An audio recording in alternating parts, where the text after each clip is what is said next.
എന്റെ അധ്യക്ഷ പ്രസംഗത്തിന് 1 മണിക്കൂർ വേണം. അതുപോലെ തന്നെ ഉപസംഹാരം എനിക്ക് 1.5 മണിക്കൂറെങ്കിലും വേണം ചുരുങ്ങിയത്. എങ്കില് എന്റെ ആശയം ജനങ്ങളെ പറഞ്ഞ് ബോധ്യപ്പെടുത്താൻ നോക്കും. പിണറായി വിജയൻ പ്രസംഗം തുടങ്ങിയ ഉടൻ തന്നെ ആളുകളൊക്കെ സീറ്റിൽ നിന്ന് എഴുന്നേറ്റു. സ്വാഭാവികം.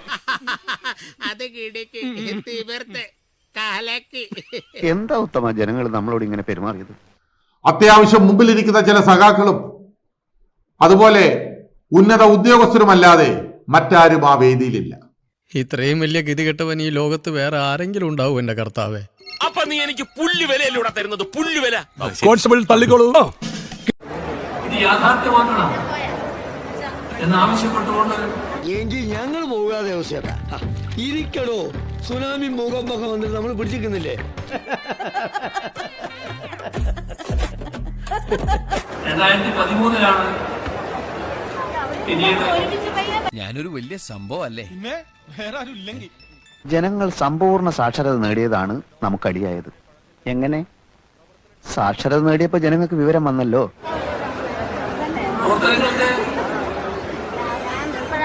സ്വാഭാവികമായുള്ള മനുഷ്യനെ നാറ്റിക്കാനായിട്ട് ജനിച്ചിരിക്കണോ താൻ? അല്ലെങ്കിൽ തന്നെ നാട്ടിലിറങ്ങി നടക്കാൻ മേല. ഞാനൊരു മരത്തലേനെ ഞാൻ ജീവിതത്തിൽ കണ്ടിട്ടില്ല. നശൂല. കണ്ടല്ലോ, ഇതാണ് ഇന്ന് വിഴിഞ്ഞത്ത് സംഭവിച്ചത്. എന്റെ ഉദ്ദേശങ്ങളൊന്നും പഴയതുപോലെ ഫലിക്കുന്നില്ലല്ലോ. കള്ളത്തരം കാണിച്ചിട്ടെങ്കിലും കുറച്ച് ഇഷ്ടിയും സിമെന്റും മിച്ചം വെച്ച് ഈ മുറ്റത്തൊരു സ്റ്റേജ് കെട്ടണം. എന്തിന്? നിന്റെ അച്ഛന് പ്രസംഗിക്കാൻ. ജനങ്ങളെ പണ്ടത്തേതുപോലെ പറഞ്ഞു പറ്റിക്കാൻ പറ്റില്ല. ജനങ്ങൾ പറയുന്നത് അവരെ സംഹരിച്ചത് മതിയെന്നാ. കുറച്ചു പേരെ എല്ലാ കാലത്തും പറ്റിക്കാം, എല്ലാരെയും കുറച്ചു കാലത്തേക്കും പറ്റിക്കാം. പക്ഷേ എല്ലാരെയും എല്ലാ കാലത്തും പറ്റിക്കാൻ പറ്റില്ല. ഈ പദ്ധതി കൊണ്ടുവന്നയാളെ, ഈ പദ്ധതിക്ക് വേണ്ടി അന്ന് എഗ്രിമെന്റ് സൈൻ ചെയ്തയാളെ അങ്ങനെ അങ്ങ് മറക്കാമോ എന്ന് മാത്രമേ ഉള്ളൂ ജനങ്ങളുടെ ചോദ്യം. ലക്ഷത്തിൽ ഒന്നേ കാണും ഇതുപോലൊരു ഐറ്റം.